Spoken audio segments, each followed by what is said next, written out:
we should, open the hearing Have you and been to Wayne? So we need a motion for the public hearing for that. I move. I didn't know about it. So Don moves, second by Greg. All right. Nicole Byrne, West Polk SWCD District Manager. Matt Fisher, Bowser, Board Conservationist. We are here on behalf of HDR Consultants. They were not able to make it this morning, so it was asked of us to go ahead and do the overview or presentation for you guys today. And then any questions, we do ask that the person state their name, and from there on, we'll start with this, so. So we're here today to tell you guys about where we're at with the Red Lake River Watershed 1 plan. This here is the area. You can see the actual area of the Watershed 1 plan is right here within the black. Fairly big area. These other areas are the Thief River Watershed, Red Lake Indian Reservation, Upper Red, Lower Red Lake Watershed, Clearwater River. Now, when we first were selected as a pilot, these other areas did have the option to join in, and they chose to opt out. And how did we get here? You see here on the bottom this timeline, and right now we're actually within the internal review. We just finished up our 60-day comment period as of the end of October, so we are right here right now. And so now the rest of the slideshow will be kind of telling you guys how we got to this point.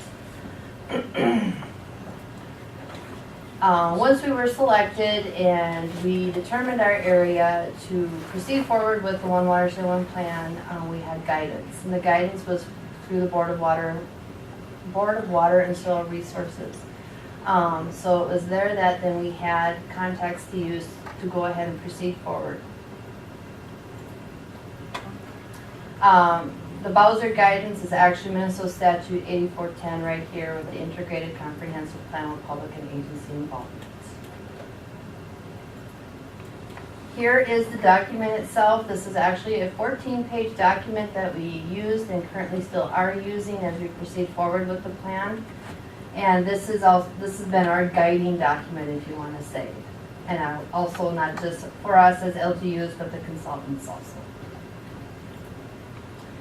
The process itself, you can see the list here of early steps, late steps. One part of the process that I'll focus on is the planning zone, because you saw previously how big of an area it is. One discussion that we had to figure out is, okay, how are we going to break it up so we're able to concentrate or able to identify certain areas, because it is such a diverse area when you come up from Thief River area all the way down to East Grand Forks. It was location and the size that triggered that. Nicole? Yes, Those sir. that opted out, opt in with anybody else? Thief Lake Yeah. is now a pilot. Right? Yeah, well, it's Thief no River. longer a pilot program, but the Thief River was selected to do the first full round of the program. They're just starting now. And those are actually separate Huck 8 watersheds, so they're gonna do separate plans by themselves. Okay. And with that question, all the meetings we did have with the policy meeting and the technical advisory committee, those areas are still included, that they are invited to come and join in on these meetings. Do they? Yes, some do, some don't, and it's completely up to them. Basic plan layout, actually this is part of the executive summary that was sent out in your packets. This has always been, to me, the meat and potatoes of the plan. You can see some of the areas of how the executive summary is laid out. The executive summary itself is, well, the purpose of it is just to have that brief look into it. I mean, here's the plan. Okay, you can see how big it is, all right? But up in here, about this is the executive summary right here. So because we have to keep in mind this is for everybody to look at. This is for anybody to be able to come in and look at this. So that's why I always consider that the meat and potatoes of the plan.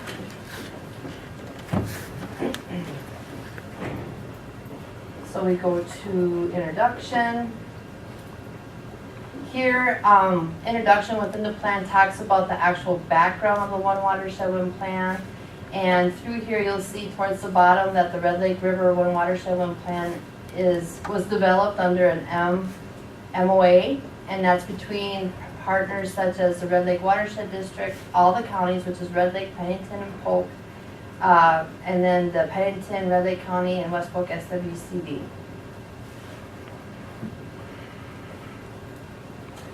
The planning zones. So the planning zones we have established now is figuring out the issues, resources, measurable goals, targeted implementation plan. What are we going to do now that we know? During one of the technical advisory committee meetings, we had a meeting where the agencies were there and they were to list what issues were their main concerns. And I'll go back one. So right here you can see Bowser, DNR, Department of Health, Department of Agriculture, PCA, the counties, the Watershed District, the SWCDs were all involved in that decision making. You can see how they list their issues. And the issues here were ranked, as you see, the first one being the wetland loss or impact.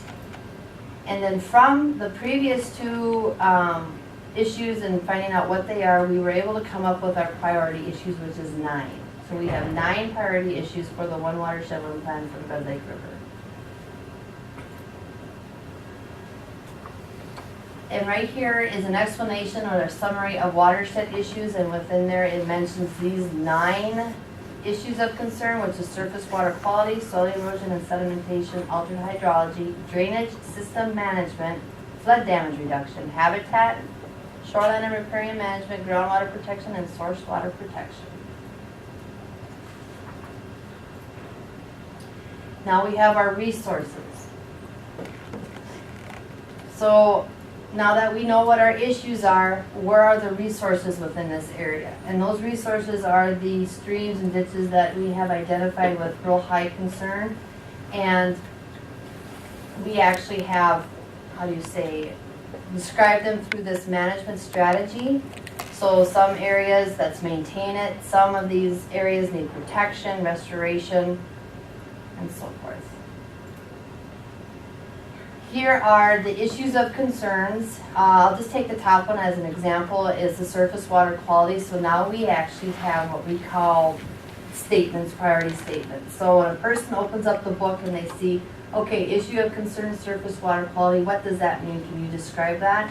Now within the statement, it describes restore impaired waters that are closest to meeting surface water quality standards. So now all of these issues have these statements to help explain what they are.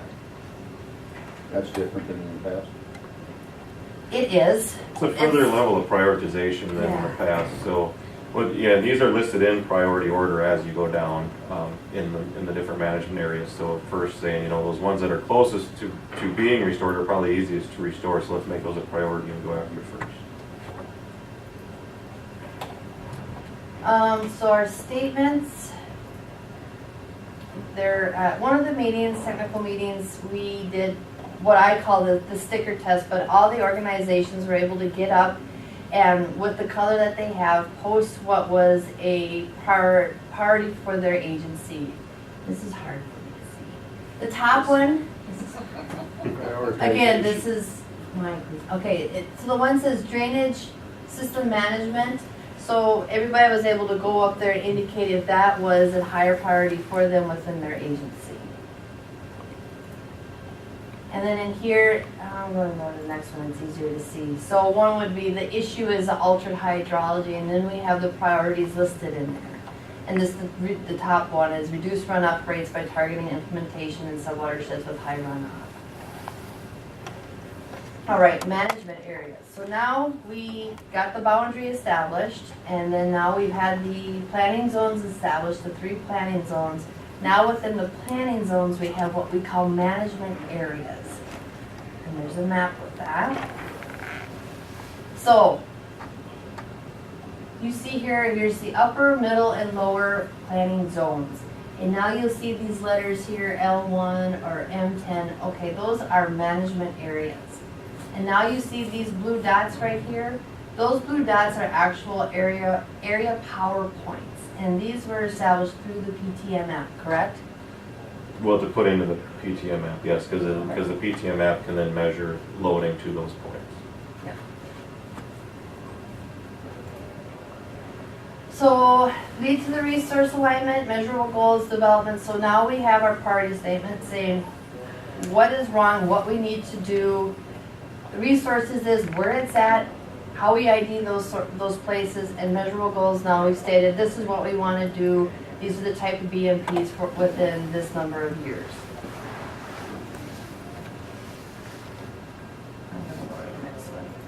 This here is an example of the PTM app, which is Prioritize, Target, and Measure application. This was developed by the International Waters Institute, and this is a tool. This is just another tool for us to use, but it also was a big part of the development of the One Watershed, One Plan.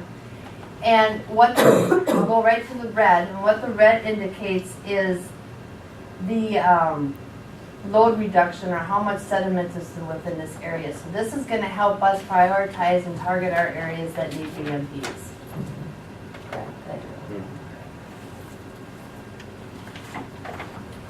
So now we know where to go, we know what we need to do, we know what kind of BMPs that we need to put out there. So now here's the plan and how we're going to do it. Yes? Can you back up to that map? Is there anything there of concern at this point? Right there? You know, what this tool really does is when you actually get into implementation of the plan now, it helps the implementers, the Soil and Water Conservation District, Watershed District County, to know, well, if we want to go do, you know, a project in this area, or this is where our concern is, the reds are where we should go and knock on those landowners' doors first, because that's where we're going to get the biggest bang for the buck. If we do a project there, we're going to reduce the most sediment. So it gives you kind of that start here and work down. Identifies those areas. Yeah, what I was concerned with, is there any points of immediate concern? You know, I've seen the red, and you see the 41 to 87 tons of that. That doesn't mean much to me. And I was concerned for you folks that are in the water business. Is there anything there that has stood out that's alarming? The red would be The where reds, we would that's- want to put some projects and get some cash or dollars on that. And first talk to the landowner, but those are my targeted areas to go. Those are the areas, that's what it's. That's what the red is saying. The red is showing this has got the most sediment load. Yeah, I wouldn't say it's necessarily alarming. It's just a tool to assist. That's who, you know, you could go work with first to be the most efficient. Is that, I mean, is farming practices and all that feed into this potentially?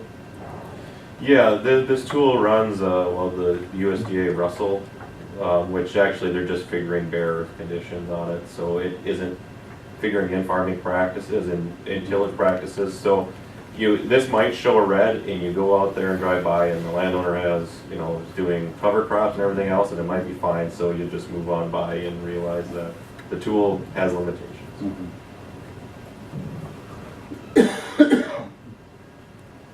So now to implement the plan. Okay, here as an example, we're up in the upper planning zone. Is this the one? Oh, I'll back up, I'm sorry. The PTM app here shows the source reduction, so conservation tillage and storage.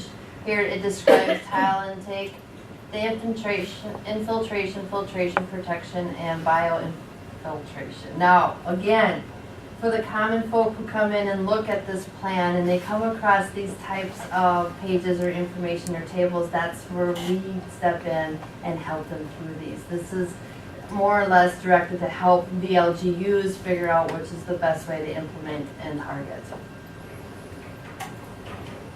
This is the one I wanted to point out. Yes, okay, so for the planning the zones, here is an example that we're looking at Pennington, so it's the upper zone. The management area is 24. So previously I showed you the management areas and they're all labeled. Well, this would be upper zone 24. Here are some of the management strategies for that area. And the BMPs, or the best management practices, these are the practices that would work, or that are identified in that zone, the number of them, and then the years, and estimated years on when those BMPs should be implemented. Did you want to talk about cost at all?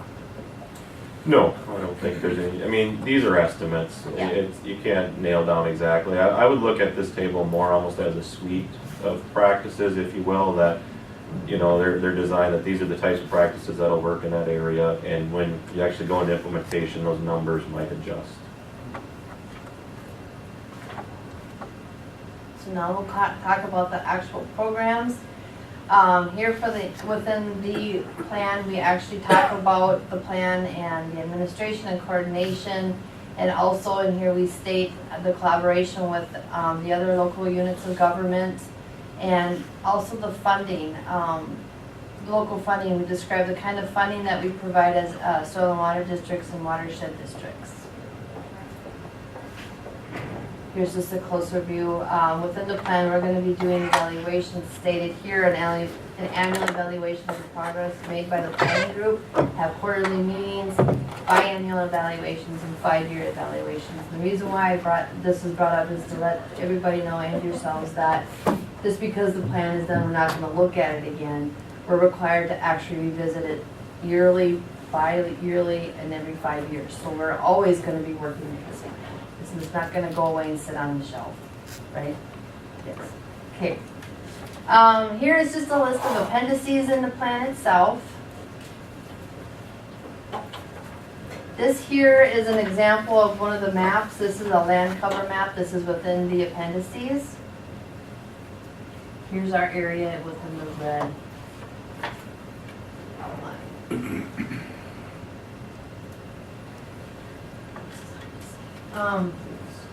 Here is a list of best management practices. These are actual. This is a table from the executive summary, which Yes. just totals for each planning zone. Yep. So it shows a total amount. Gosh, it's hard to see. Tell them to put white on it before the Ooh, next one. much better. I'll just grab one as an example, drainage water management. So they're saying for the lower planning zone, about 320 acres are going to be targeted. In the middle planning zone, 1,070 acres, and in the upper zone, 600 acres. Approximations. You know, and if you think about that on the storage side of the world, and what the watershed districts work with the early, middle, and late water, that kind of makes sense. With the low zone, you're not going to target a lot there because you want to get that water off as fast as you can, but you maybe could do some storage in that middle and upper zones. That's the big reason we split those zones up, is because there's different strategies as you move down this long watershed. The goal is to get the first water moved first.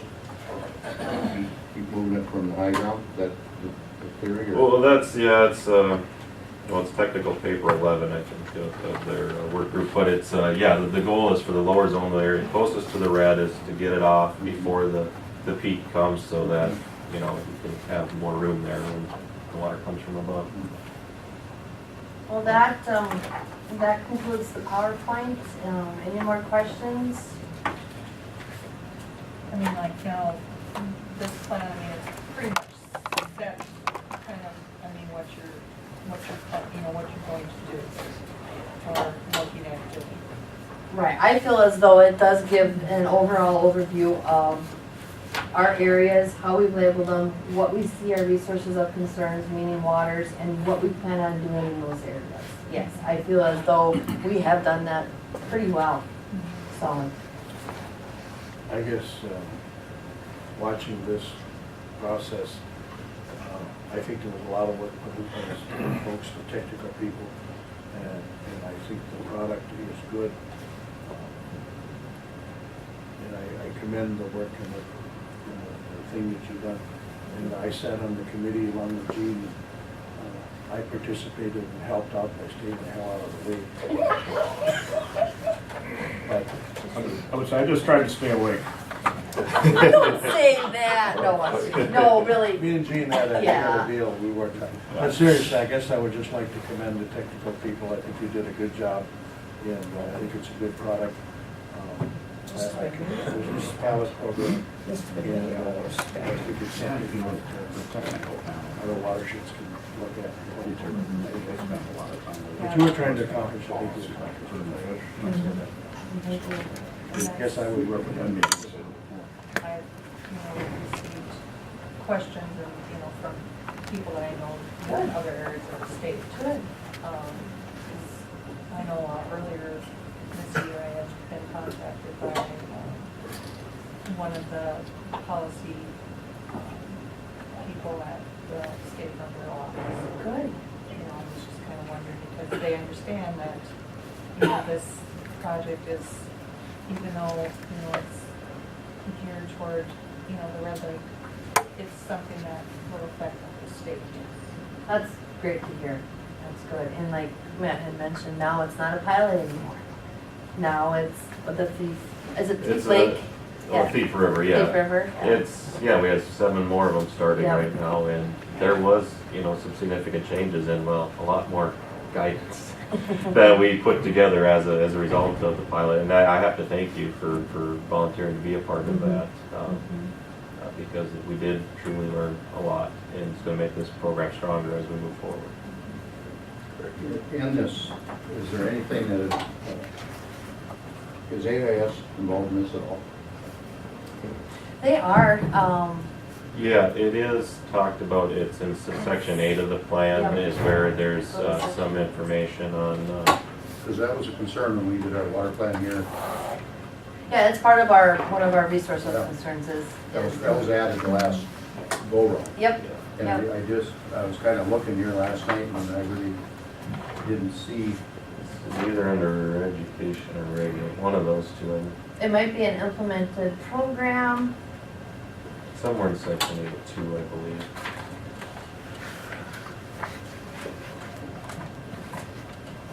Half of that wide plan is appendix, so. Yeah, this is all, Well, the only thing I was concerned with, I don't want that forgotten. You know, Right. That needs to be addressed. it should have been in, I'll look through it again. I know it was in there because Tanya and I and Peter all sat down to make sure that the AIS is in there because they do administer the program. So that was part of the programs that were administered. So. Okay. And that's what we try to do is encompass everything that runs through our offices, so. Well, I know it was imperative that we added that last time because we wanted to do funding or whatever, Mhm. because it's been identified. Mhm. You know, so Mhm. I didn't actually see it myself up here, so that's what I'm. Okay. So Yeah. is there some place where, you can actually go and look at the whole plan, not just the, Yep, go to the West Polk SWCD website, and on the actual notice, public hearing notice, is the link to our website. But if you go to our website and go under 1W, 1P, open up that tab, and the executive summary and the draft plan are both there. They're PDFs, they're separate, so just go ahead and click on it. Any other comments or questions?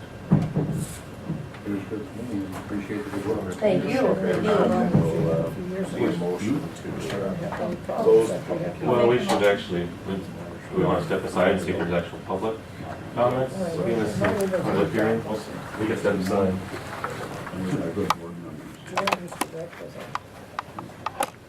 Any comments from the public?